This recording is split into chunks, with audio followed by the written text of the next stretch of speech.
Hey guys, this is our math analysis project where we will be determining how to find the probability of winning a game in tennis.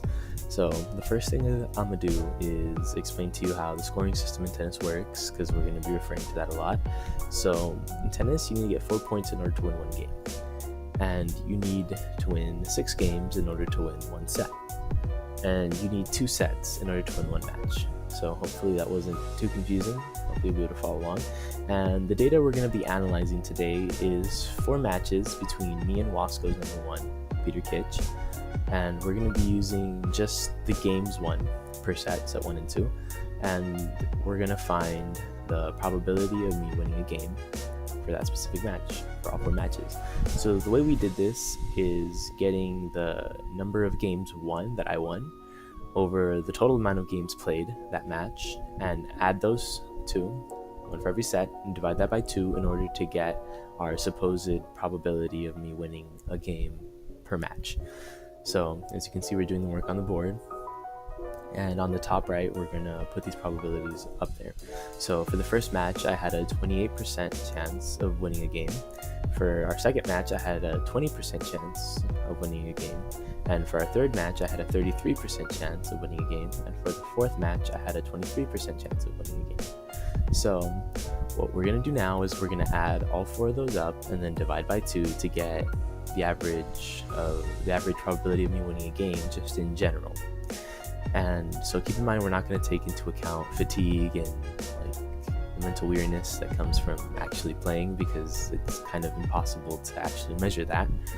So by the end of this, we determined that my average probability of winning a game is about 26%. So now we had to prove what we did was correct. And so the way we did this, and you're going to see it come up a little bit later, is we're going to draw a graph that we found that actually showed the direct correlation between the probability of winning a tennis point and the probability of winning a game.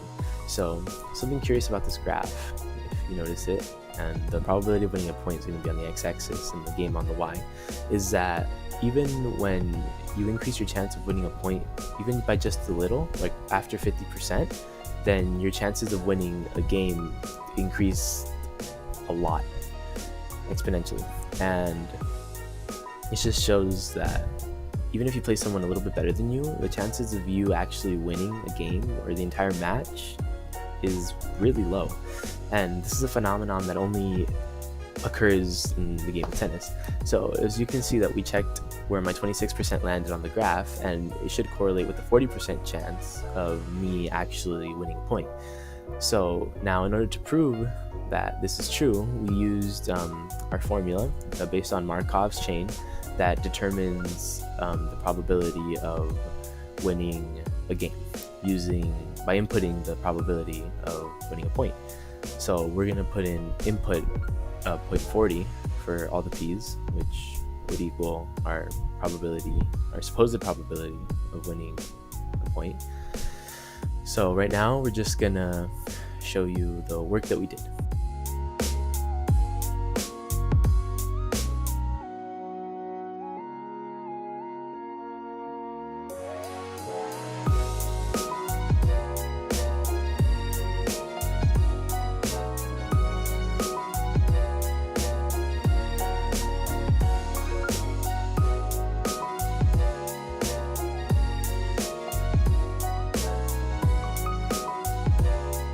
So as you can see, at the end of it, we did get around 26%, which means our work was correct.